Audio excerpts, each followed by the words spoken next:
kasus suap pajak yang sempat viral dan dilakukan oleh narapidana Gayus Tambunan. Berikut adalah kilas balik dan sepak terjangnya. Yang pertama, Gayus menerima uang 925 juta terkait kepengurusan keberatan pajak perusahaan. Yang kedua, menyuap sejumlah petugas rutan Mako Brimob Depok. Yang ketiga, menyuap penyidik kepolisian. Yang keempat, menerima gratifikasi sebesar 659.800 dan 9,6 juta dolar Singapura. Yang kelima, kasus pencucian uang karena dia tidak bisa membuktikan kekayaannya. Yang keenam, tidak teliti menangani keberatan pajak sehingga merugikan negara sebesar 570 juta. Yang ketujuh, terlibat penggelapan pajak pada perusahaan PT Megah Citra Raya. Dan yang terakhir, yang kedelapan, adalah pemalsuan dokumen karena membuat paspor palsu.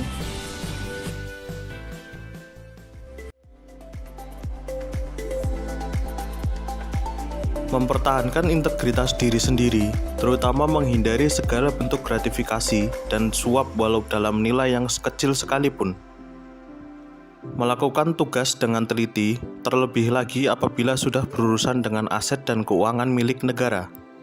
Tetap bekerja sesuai prinsip, tidak bekerja dengan tekanan khususnya dari atasan maupun dari pihak luar atau pihak ketiga sehingga tidak terjadi penggelapan pajak. Tetap bekerja menjunjung tinggi nilai manajemen ASN sehingga tetap menjalankan tugasnya sesuai dengan aturan perundang-undangan yang berlaku. Dalam bekerja, kita harus mengetahui mana prinsip yang benar dan salah, sehingga dalam melakukan penolakan apabila tidak sesuai dengan ketentuan peraturan perundang-undangan dan etika pemerintahan. Dengan lebih mengetahui tentang data negara yang bersifat rahasia maupun boleh diketahui pihak lain, sehingga tidak terjadi kebocoran informasi.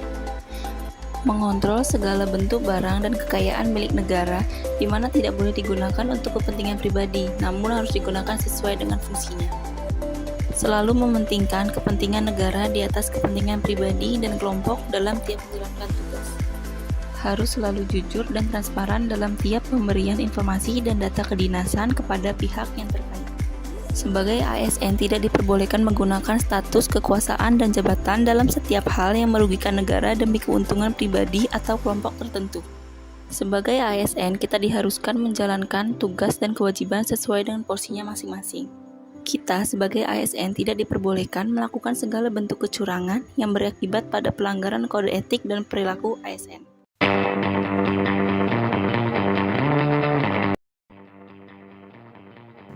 Setelah mengetahui aksi yang dilakukan ASN terhadap kasus Gayus Tambunan, berdasarkan Smart ASN pada kesempatan selanjutnya kami menggunakan teknik analisis isu mind mapping untuk kasus Gayus Tambunan.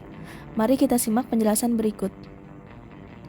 Hal yang buruk dari Gayus Tambunan adalah 1. Gratifikasi, 2. Suap, 3. Pemalsuan dokumen, 4. Penggelapan pajak.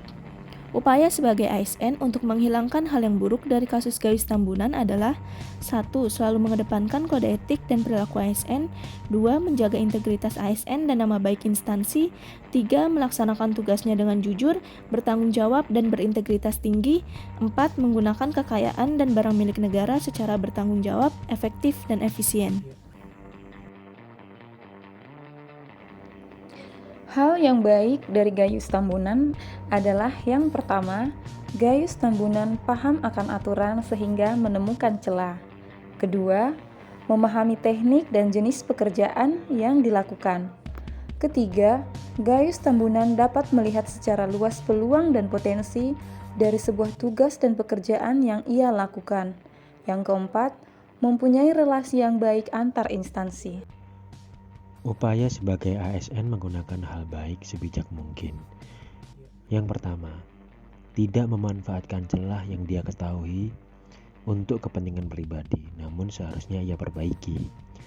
Kedua, seharusnya teknik yang dia lakukan bisa digunakan untuk memperbaiki layanan kepada masyarakat agar semakin optimal. Ketiga, tidak menggunakan kewenangan jabatan untuk memperkaya diri. Keempat, dikarenakan relasi kerja yang baik dan luas, hal ini bisa kita gunakan untuk meningkatkan peluang kerja sama antar instansi agar dapat ditingkatkannya pelayanan terhadap masyarakat. Demikian yang bisa kami sampaikan. Kami dari kelompok 2 mengucapkan terima kasih. Wassalamualaikum warahmatullahi wabarakatuh.